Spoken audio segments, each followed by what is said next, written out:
education, healthcare. Look, my North Star is the middle class. When the middle class does well, everybody does well. How do you do better for them economically, if not with these 70% tax rates? Well, three things. One, I do raise the tax rate to 39.5%.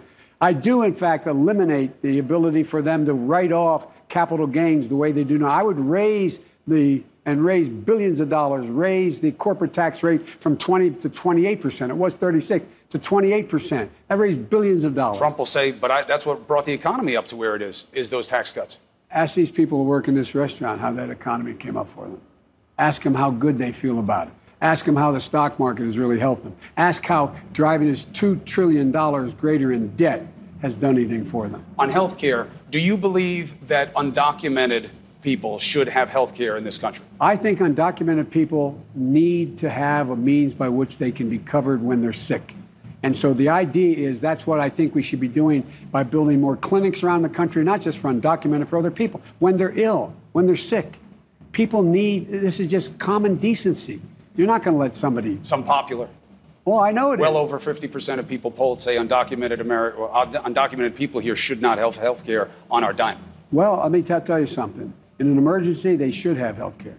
Everybody should. Anybody here in the country. How do you say, you're undocumented, I'm going to let you die, man? What are you going to do? You know, I mean, the idea that, I hear this stuff about how, they're killing Social Security, et cetera. Those who have jobs, guess what? They've increased the lifespan of Social Security by close to 12 years. I mean, we got this. This is part of what Trump is playing on.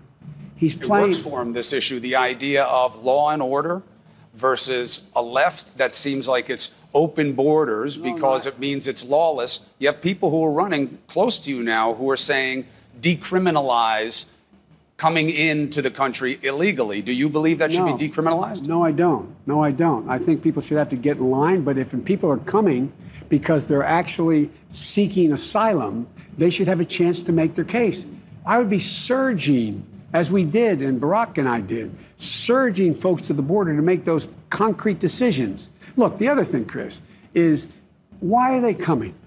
The reason the vast majority of these people are coming from Guatemala, Honduras, and El Salvador is because they're in trouble. Crime rates are high. Education is terrible. In Guatemala, you can't turn on a light switch in half of the mountains.